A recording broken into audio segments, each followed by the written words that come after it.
She was just a modest farm girl, tending to chickens and milking cows under the vast Wyoming sky. Yet in a single fateful moment, Clara May Dawson's life transformed into a legend no one in Sweetwater County would ever forget. Under the flickering lantern light, she found a gravely wounded Cheyenne warrior on her family's property. Without hesitation, Clara May chose compassion over fear, nursing the stranger back from the brink of death. Little did she know that act of kindness would spark a chain of events involving outlaws, soldiers, and a tribe's solemn promise, culminating in an unforgettable dawn of honor. The Dawson farm sat perched on a grassy plain near a bend in the Sweetwater River, an unassuming patch of cultivated land, caught between the rolling hills and the wide-open sky. For 17 years, Clara May Dawson knew only this small slice of frontier living. Her father, Samuel Dawson, a stout man with calloused hands and a heart bigger than the prairies themselves, had come to Wyoming from Pennsylvania, seeking land for himself and his young wife, Lucy. They built their log and mortar home piece by piece, sustaining themselves with a humble array of crops and livestock. By the time Clara May was old enough to run in the fields, the territory had changed. Stagecoaches rattled over new roads. The cavalry kept a watchful eye from nearby Fort Laramie. Wagons loaded with settlers trundled west, each searching for fortune or freedom. In the swirl of that progress, new tensions arose between the Cheyenne, the Lakota, and incoming homesteaders.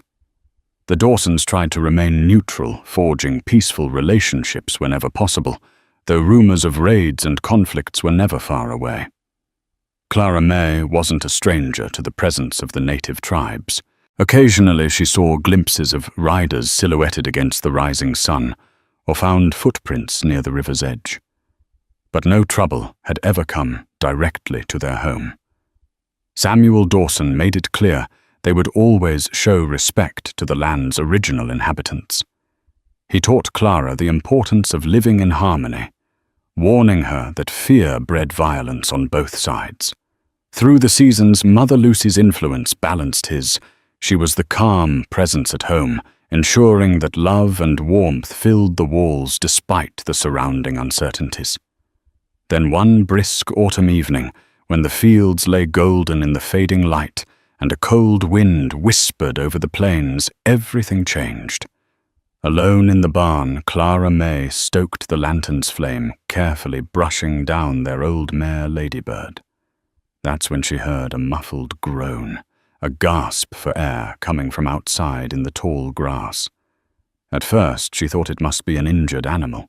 But as she ventured out, her heart pounding with every step she came upon, a terrible sight.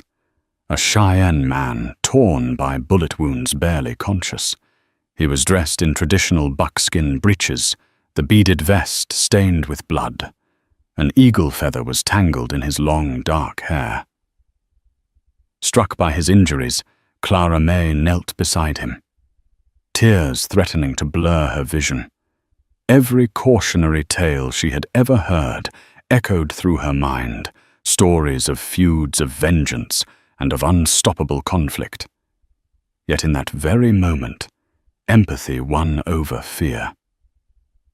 That night, she dragged his limp body into the barn, hidden from plain view. Every muscle in her back screamed in protest, but adrenaline and determination spurred her on. She laid him on a bed of straw beside Ladybird's stall, fetching water and strips of clean cloth.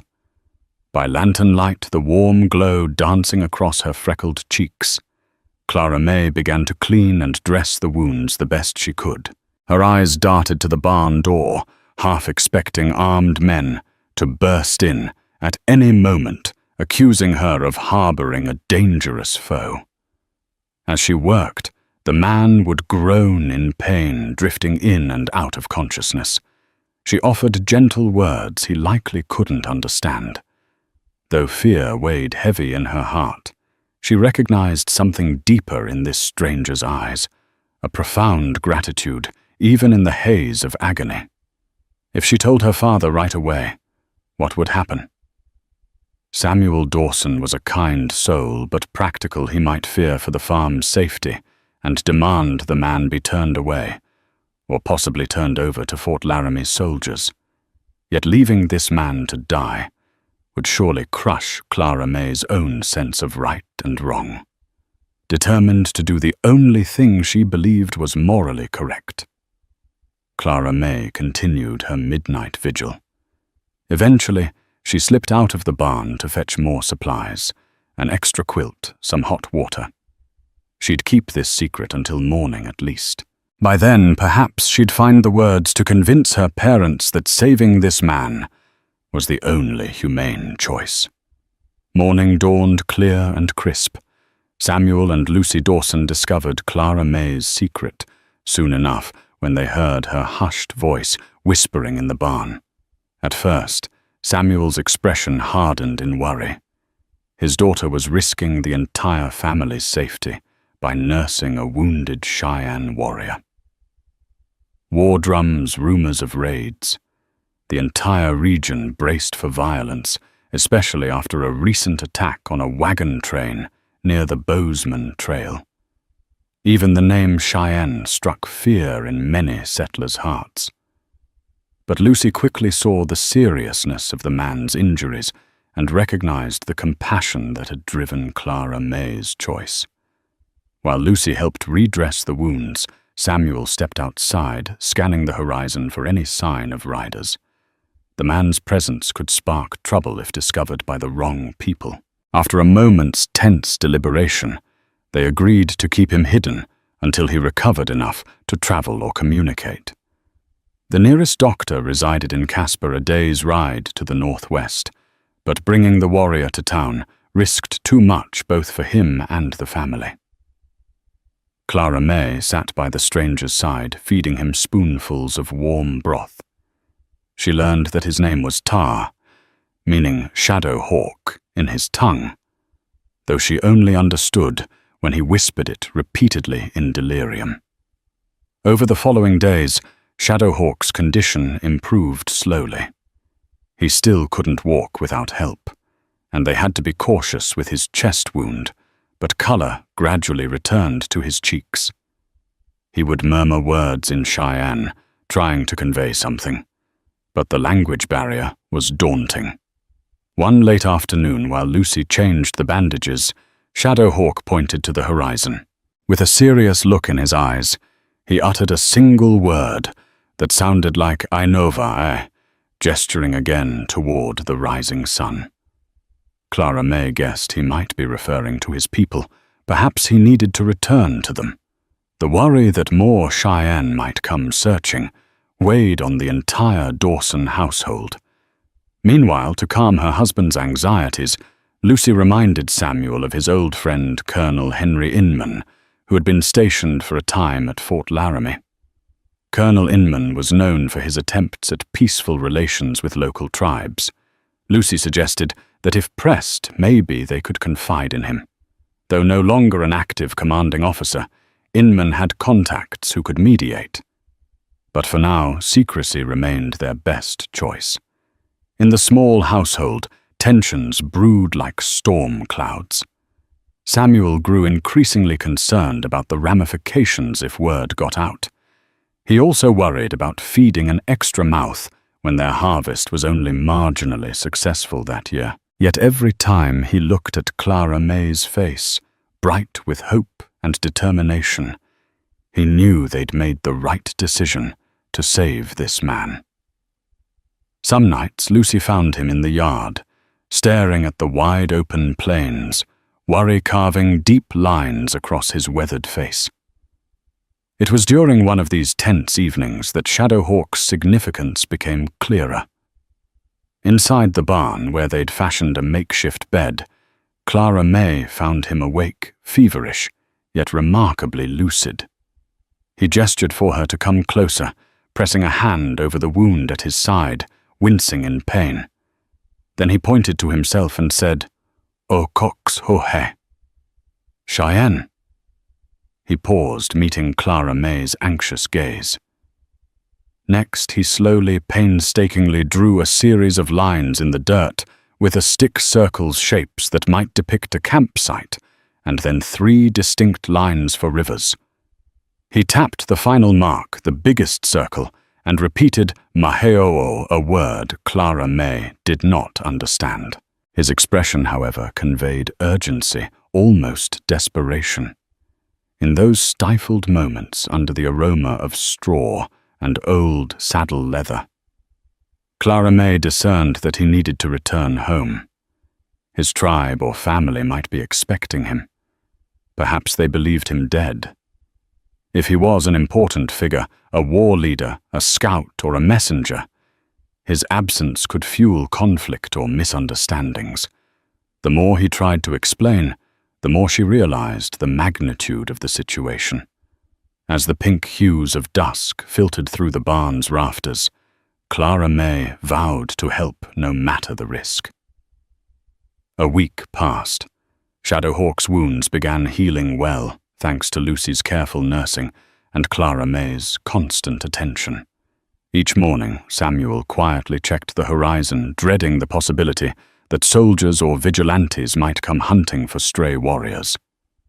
Rumor had it that Colonel Alfredell, Bert, a real name that the Dawsons recognized from the region, was leading patrols aimed at containing the Cheyenne and Lakota presence along the Oregon and Bozeman trails. The Dawson farm, though remote, was still in the line of potential crossfire. Then on an early, dew-laden morning, the unwelcome knock came at the front door.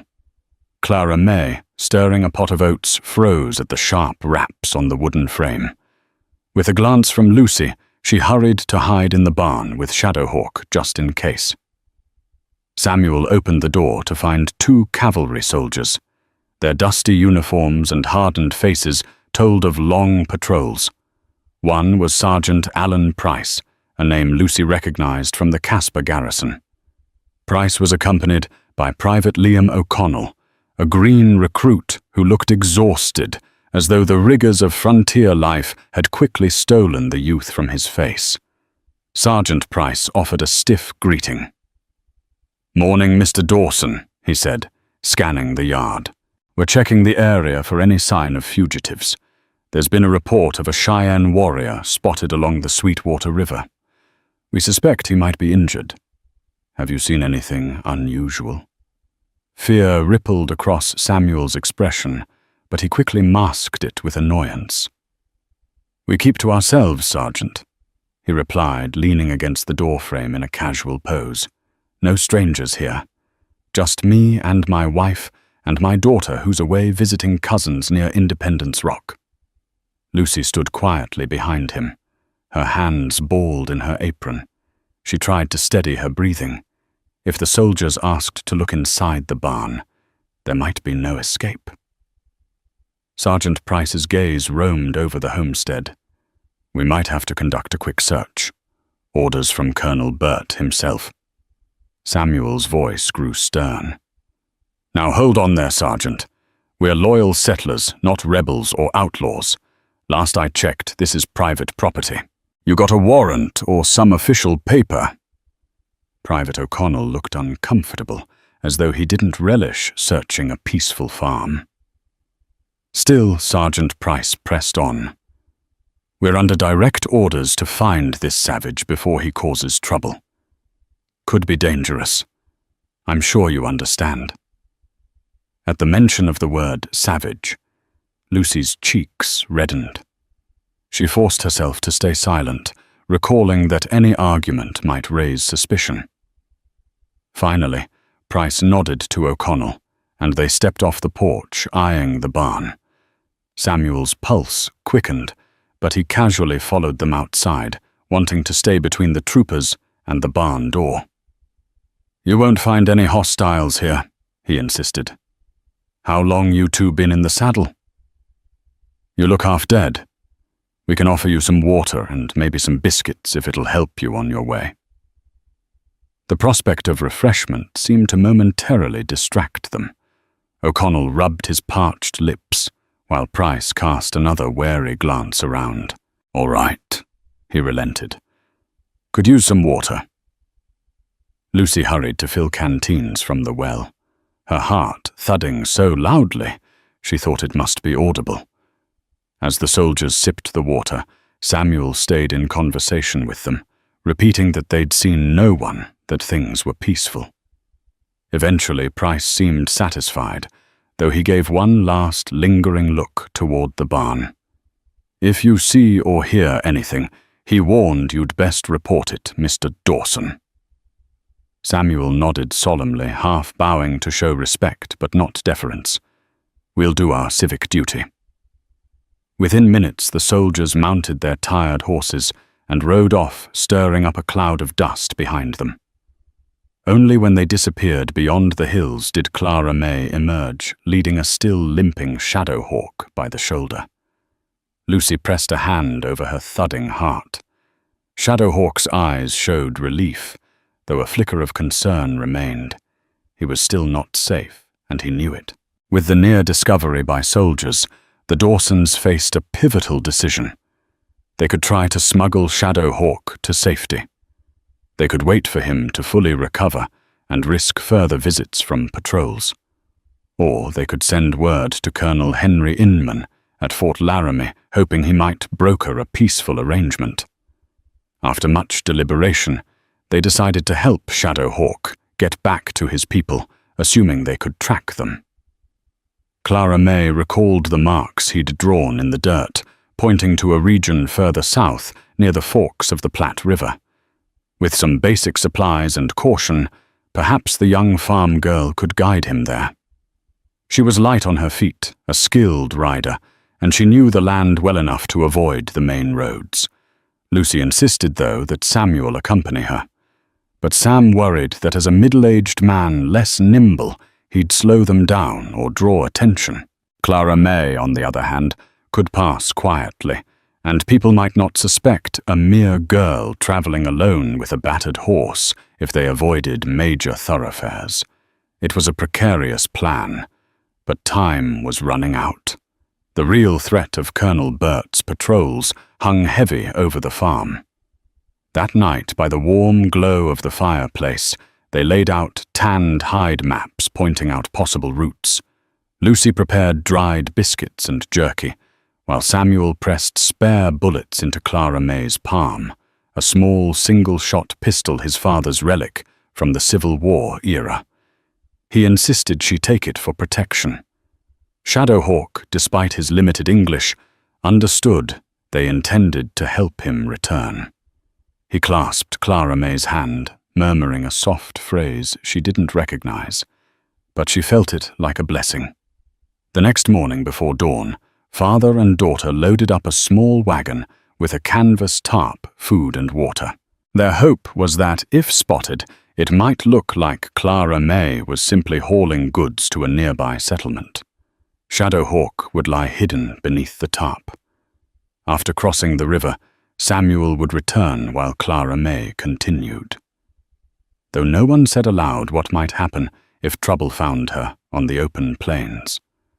As the old mule started down the rough trail, the sun barely peeking over the horizon. Lucy stood on the porch, tears brimming in her eyes. She prayed silently for their safety. She also hoped they weren't making a grave mistake. For most of that day, the wagon bumped and rattled across uneven trails, avoiding main roads whenever possible. Clara May kept an eye on the horizon, scanning for dust clouds that might signal approaching riders. She occasionally slowed the wagon to check on Shadowhawk, hidden under the tarp, making sure he had enough air and water. His wound pained him, evident in his gritted teeth whenever they hit a rut. Mid-afternoon, they reached a rock outcropping near the Sweetwater's banks. Samuel decided to part ways there, worried that any further travel together might raise suspicions if cavalry scouted the area. He embraced Clara May, pressing the small pistol into her hand again. "Use it if you have to," he said, his voice tight with worry. "But only if it's life or death, you hear." Clara May nodded, tears prickling her eyes. She could see the mixture of pride and fear in her father's face.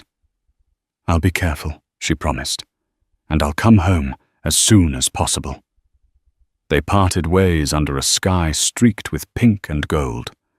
Clara May continued alone, heading into the wild terrain. Soon she found a narrow ravine that followed the river southward. She prodded the old mule to pick its way carefully through the rocky defile. Here the walls rose on either side, offering some concealment.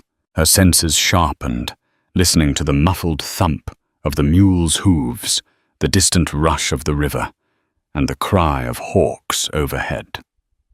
Late that day, Clara May spotted a trio of riders emerging from a nearby ridge. She quickly halted the wagon and signaled Shadowhawk to remain still.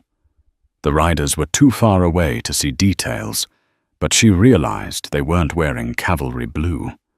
Likely outlaws or roving opportunists. Heart-pounding, she eased the wagon behind a cluster of boulders, praying they wouldn't draw near. The men lingered on the ridge for a moment, scanning the land, before turning and riding west at a gallop. Only after they were gone did Clara May exhale the breath she'd been holding. Eventually, she found a patch of cottonwoods near the water to make camp for the night. She helped Shadowhawk out of the wagon, letting him stretch his stiff limbs. He moved slowly, a grimace etched into his features from the pain of his healing wounds. Clara May prepared a small fire, just enough to cook some beans and keep warm in the chilly evening air. She worried that the light might draw attention, but Shadowhawk pointed to the sky and shook his head, indicating it was safe. No patrol would likely stumble upon them here, not with the night so calm. After they ate, she tended his bandages as best she could. With gestures and halting words, she learned a few more Cheyenne terms. Shadowhawk said Nea Esha, which sounded like gratitude, and He'evoeste, which she guessed meant pain or hurt, as he clutched his wound. In return, she taught him a few English words, shiver horse wagon. Despite the language barrier, a deeper understanding passed between them, born from shared danger and her unwavering compassion. That night, the stars shone in countless numbers overhead, painting the sky with cosmic brilliance. Clara May lay on a rolled blanket, the pistol tucked close for safety. She thought of her parents, of her father's worried face, and of her mother's prayers. She also wondered about Shadowhawk's people, how they would greet her once she brought him home if she succeeded.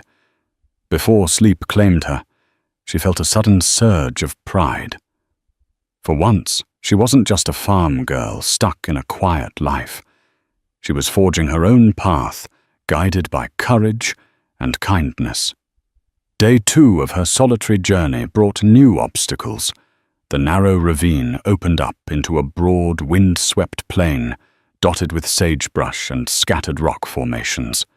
To her dismay, a group of horsemen appeared just after midday, galloping across her path.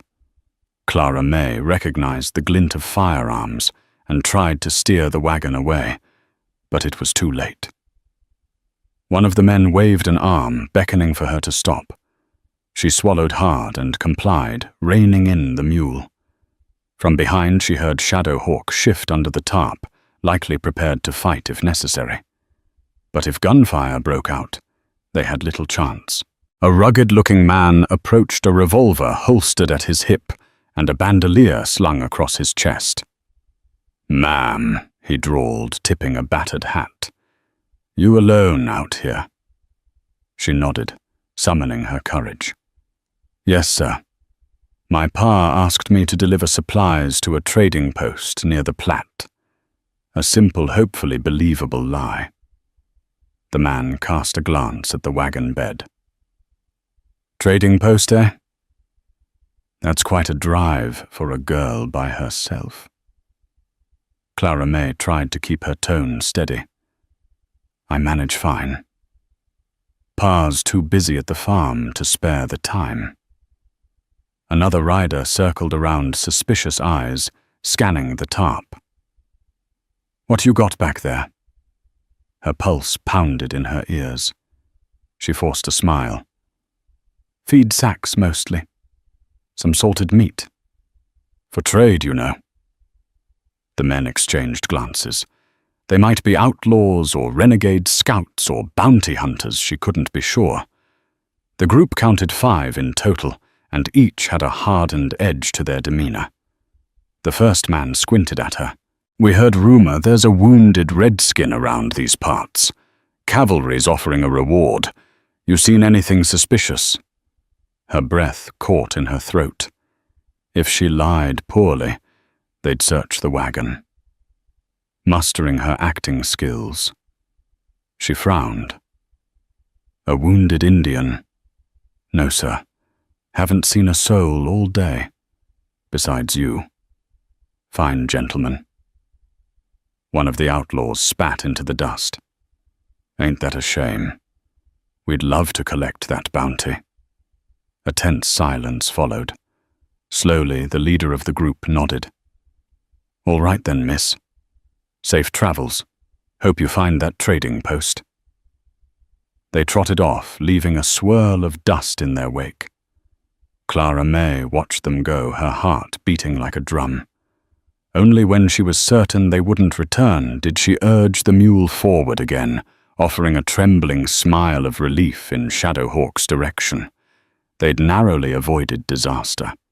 By late afternoon, Clara May decided to rest near a shallow bend in the river. The wagon wheels splashed across the water as she aimed for a strand of cottonwoods on the far side.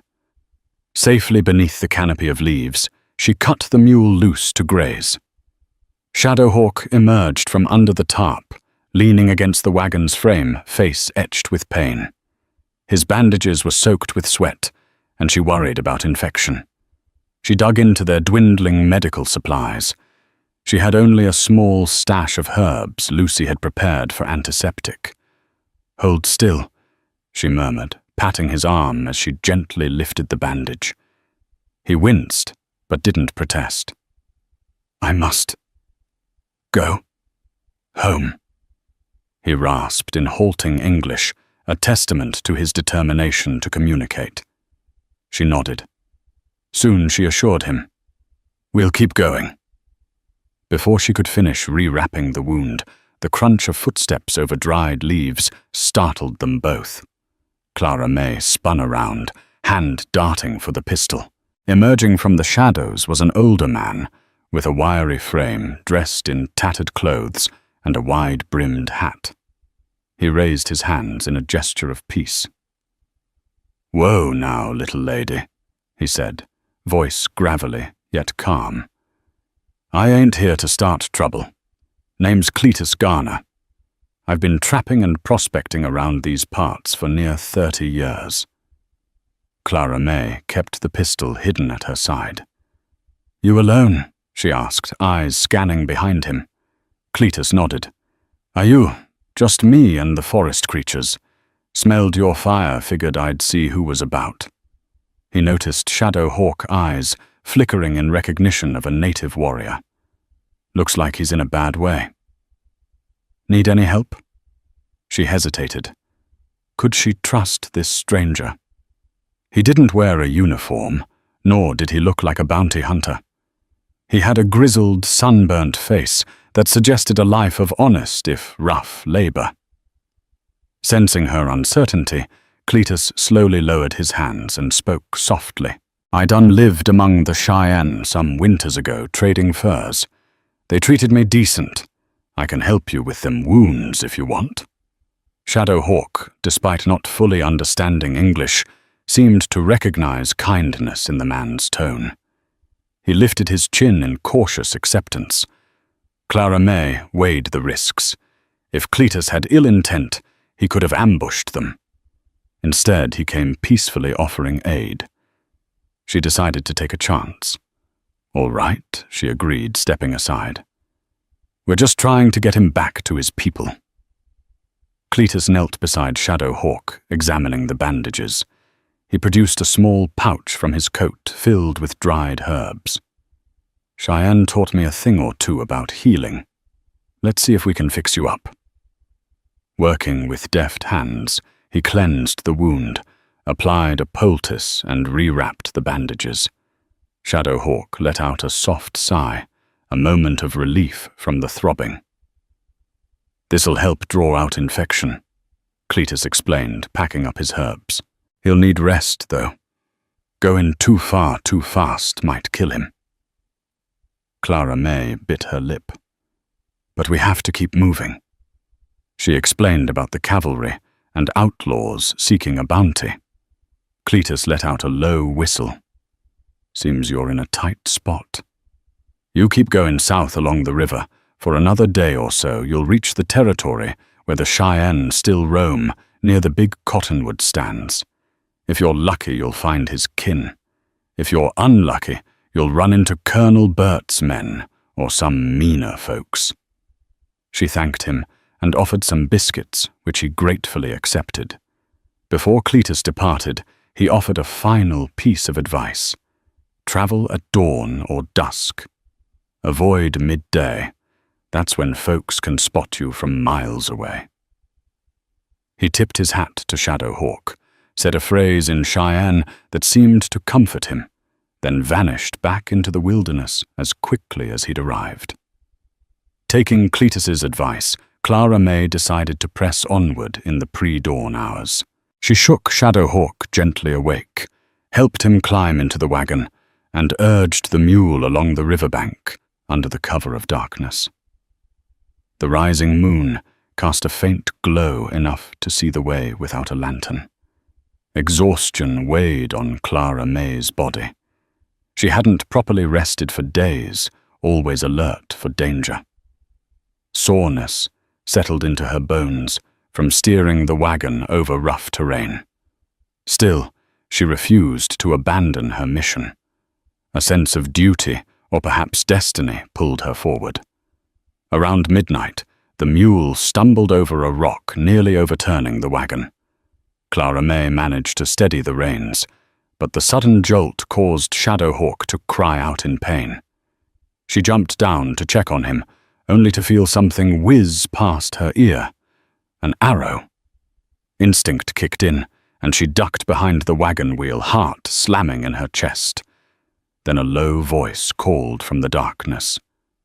"Whoa, easy there. We ain't your enemy." Slowly, 3 silhouettes emerged carrying bows. By the moonlight, Clara May saw they were native men, possibly Cheyenne.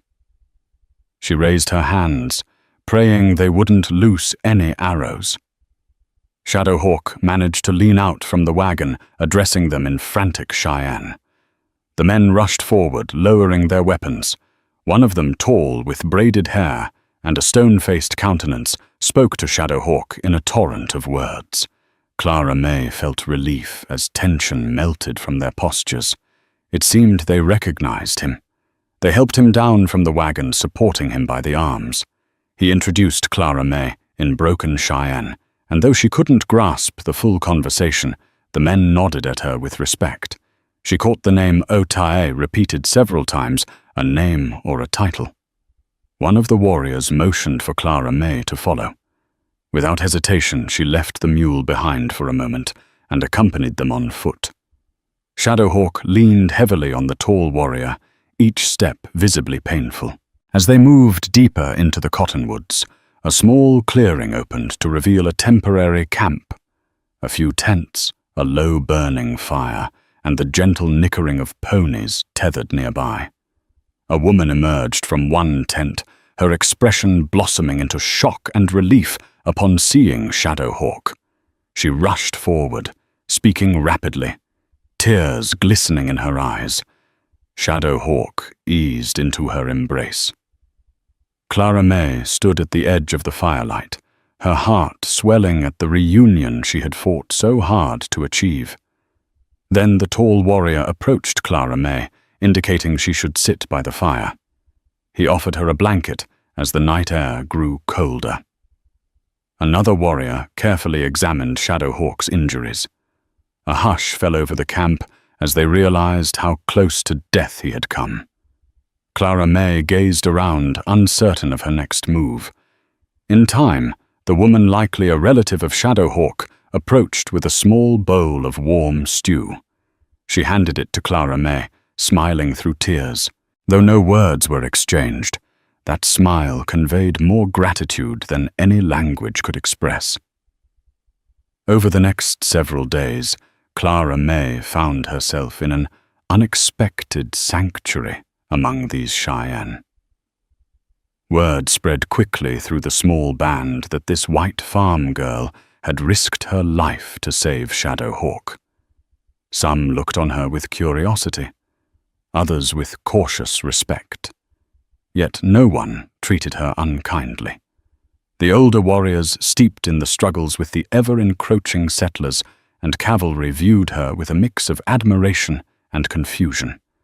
It was rare indeed for a settler to show such mercy, risking everything to nurse a wounded warrior. Shadowhawk's condition improved steadily with the help of Cheyenne healers who had more knowledge of herbal poultices. Clara May also tended him, assisting where she could. The language barrier gradually lessened as she picked up basic phrases, and some tribe members knew a smattering of English gleaned from trade or negotiations. She learned that Shadowhawk was indeed a respected warrior and messenger, tasked with traveling between bands to coordinate peaceful solutions in the face of mounting pressure from the U.S. Army. His near-fatal gunshot wound had come from a skirmish near the Bozeman Trail, where tensions flared over gold seekers trespassing on sacred hunting grounds.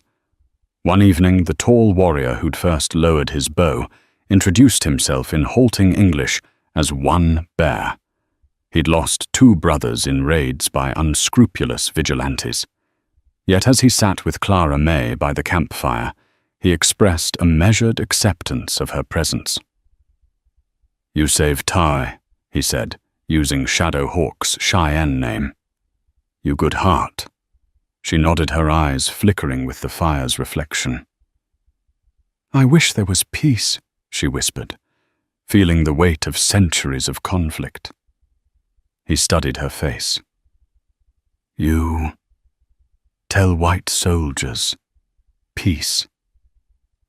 They do not listen." Her thoughts drifted to Sergeant Price and Colonel Burt, men driven by fear or ambition, unwilling to see the humanity in those they labeled enemies. She wished she had an answer.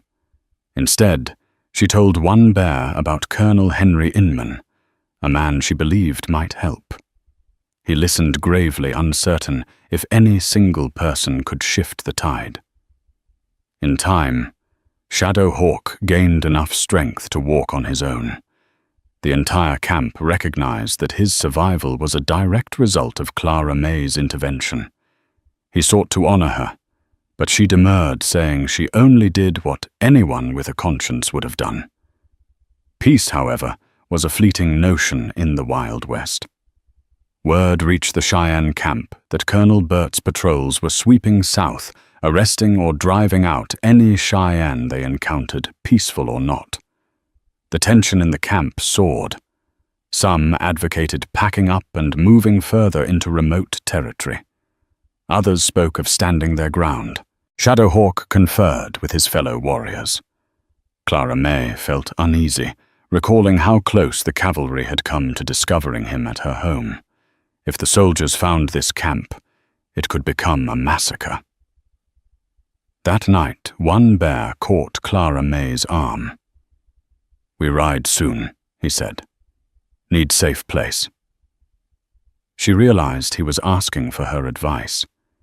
She mentioned the farmland near the Sweetwater, but that was too close to the cavalry's routes. The question hung in the air, how to escape Colonel Burt's dragnet. If they fled north, they risked running into more fort patrols. South, they might cross paths with roving outlaws. For the Cheyenne, there seemed no place left to go. Desperate Clara May offered a plan. "I can go to Fort Laramie," she said. "Try to speak with Colonel Inman." Though no longer in command, he had influence with the rank and file. Perhaps he could intervene before Burt's men arrived. Shadow Hawk and one bear exchanged doubtful glances. The cavalry might see Clara May as a traitor if she confessed to harboring a Cheyenne. She could be imprisoned or worse. Yet she insisted. We've come too far to fail now. After hours of debate, they agreed she would ride to Fort Laramie at first light, carrying a letter from Shadow Hawk, a statement of peaceful intent sealed with a tribal mark.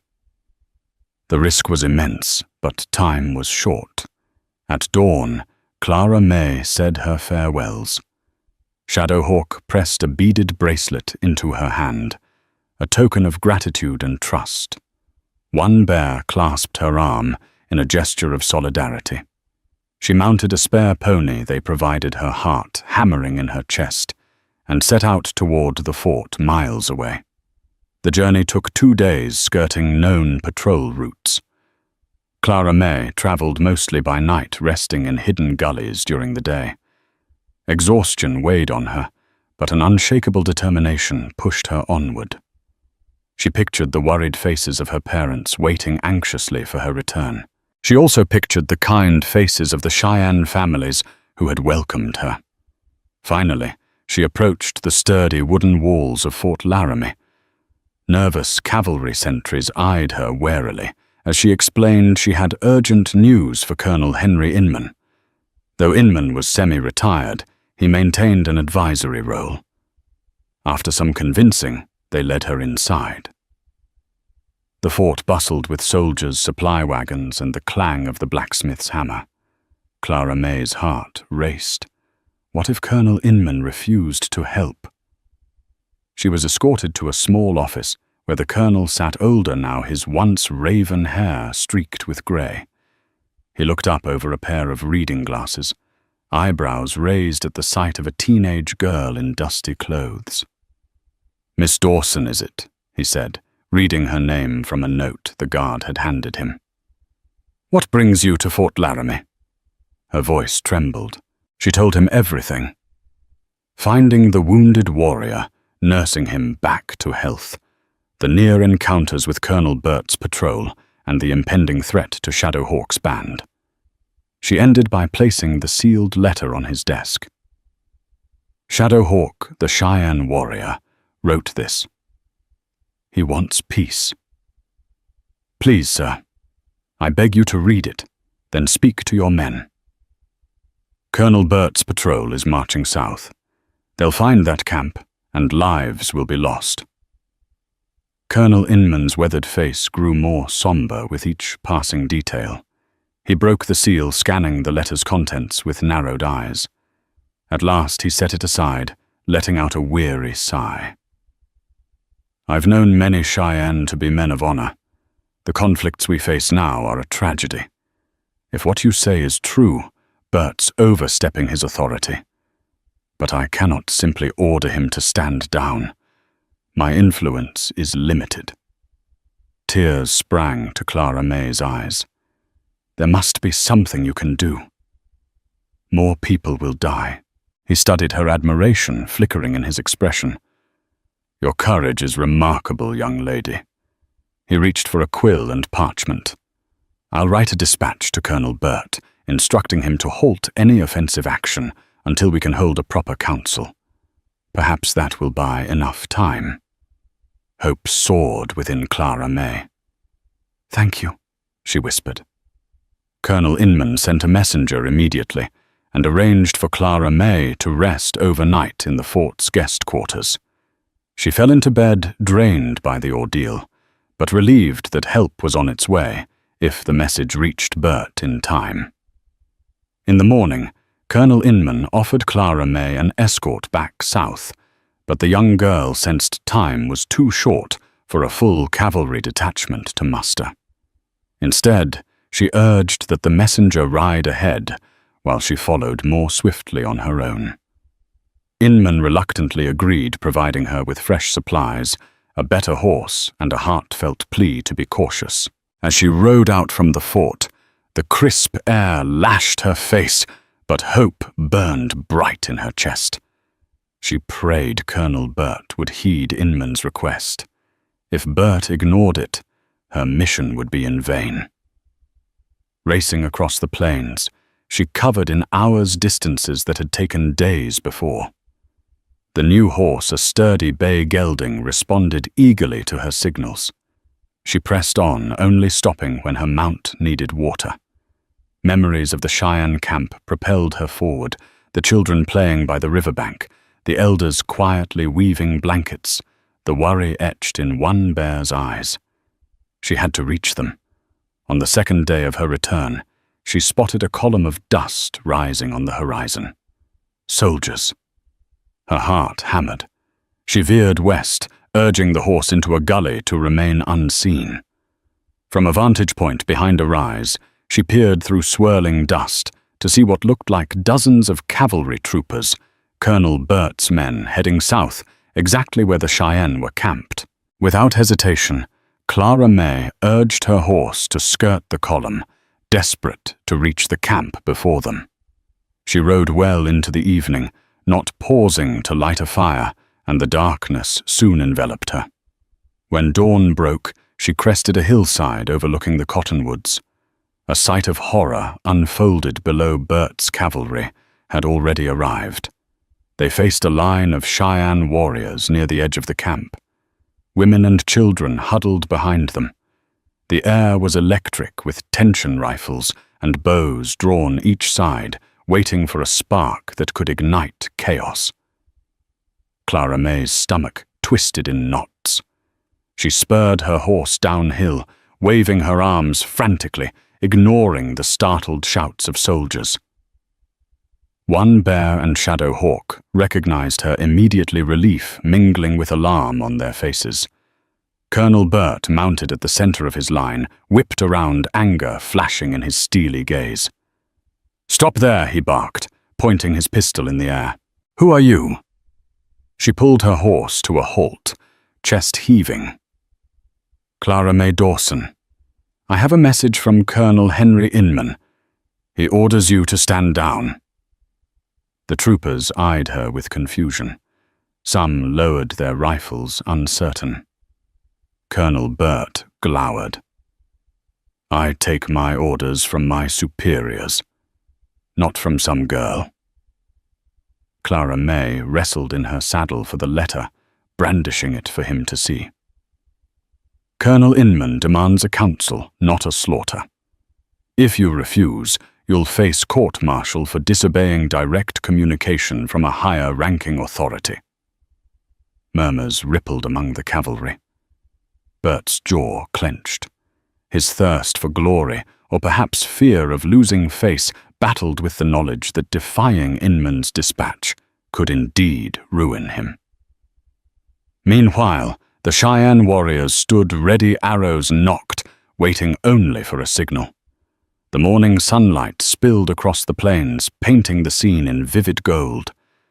Shadow Hawk, his wound still bandaged, stepped forward on trembling legs. He raised one hand, high palm open, an unmistakable sign of peace. For a tense moment it seemed Bert might order an attack anyway. But seeing the resolve in his men wavering, he growled under his breath and snatched the letter from Clara May's hand. He read it quickly, color rising in his cheeks. Finally he barked an order. "Troopers, lower your weapons." A collective exhale swept the field. Cheyenne warriors eased their bows down while a few cavalrymen removed their fingers from triggers. Clara May slid off her horse legs, shaking. She walked over to Shadow Hawk, tears wetting her cheeks. He mustered a small smile, placing a hand on her shoulder. For now at least bloodshed was averted. In the uneasy truce that followed, Colonel Bert agreed to stand by until a formal council could be arranged. Colonel Inman himself rode south within days, accompanied by several representatives familiar with treaty negotiations. A large meeting was convened near the very cottonwoods where Clara May had found respite. Tents were pitched in a circle with Cheyenne chiefs, including Shadow Hawk's elders, joining cavalry officers and interpreters, around a central fire. Though tensions still simmered, the presence of Colonel Inman, who truly sought compromise, diffused some of the hostility. Clara May was invited to sit on the periphery, a silent observer to history in the making. She listened to hours of careful, sometimes heated debate about boundaries, treaties, and shared land use. The Cheyenne demanded respect for their rights, while the army insisted on safe passage for settlers. In the end, a fragile accord was reached, a promise that no further hostilities would be launched without negotiation, and that the Cheyenne camp could remain unmolested for a designated time. It was not a permanent solution, but it was a reprieve from further violence. Clara May's actions had bought them that precious time. In the haze of the early morning, as the sun's first rays lit the eastern sky, something extraordinary happened.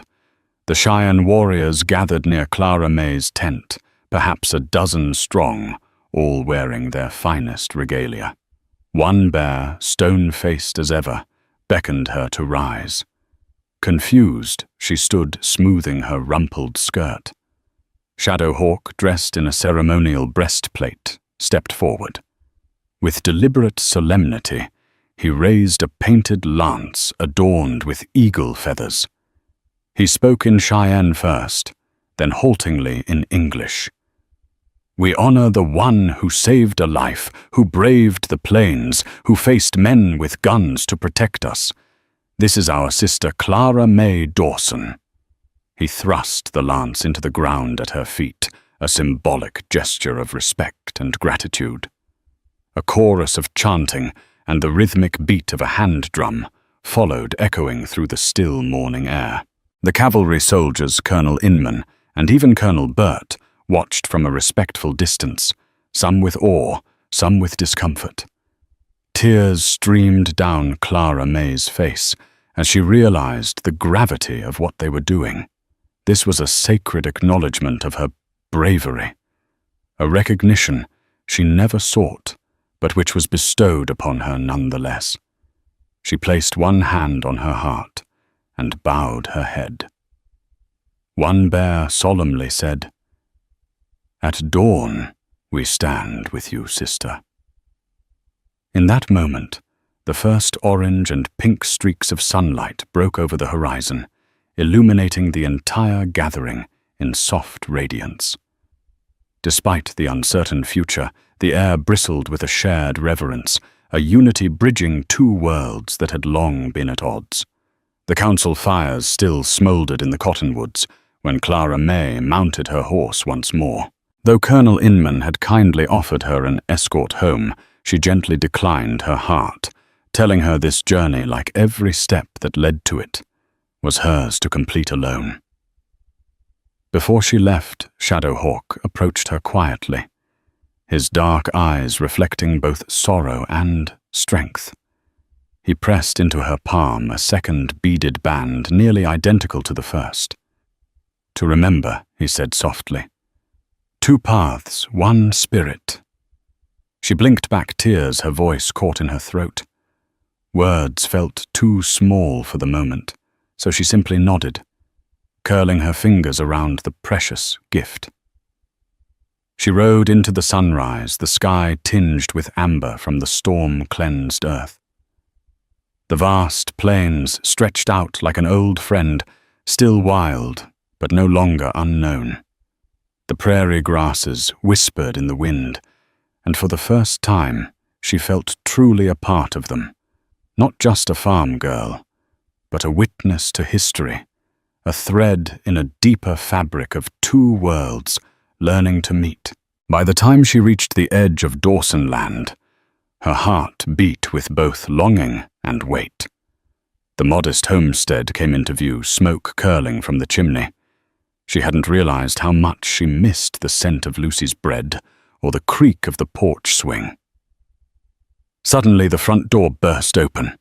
Lucy sprinted into the yard, apron fluttering in the breeze, her face a flood of relief and joy. She wrapped her daughter in a fierce embrace, tears soaking Clara May's shoulder. Thank the Lord, she murmured over and over.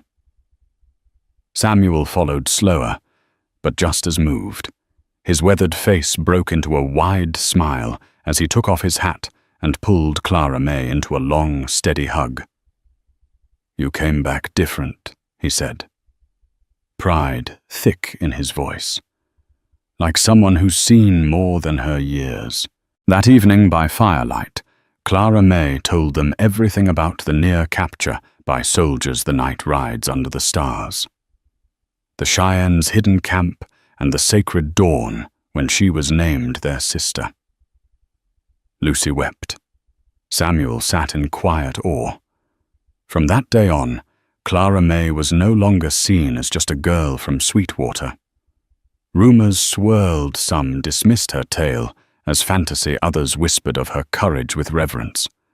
But to her parents and to the Cheyenne whose lives had been spared, there was no doubt Clara May Dawson had bridged two worlds through sheer humanity. And on every morning that followed, when the sun crested the eastern hills, Clara May would glance at the horizon and remember a moment of peace earned by heart grit and a dawn filled with honor. Thus ends the gripping tale of a brave farm girl who dared to save a mysterious Cheyenne warrior and forever changed the fate of their small corner of the Wild West.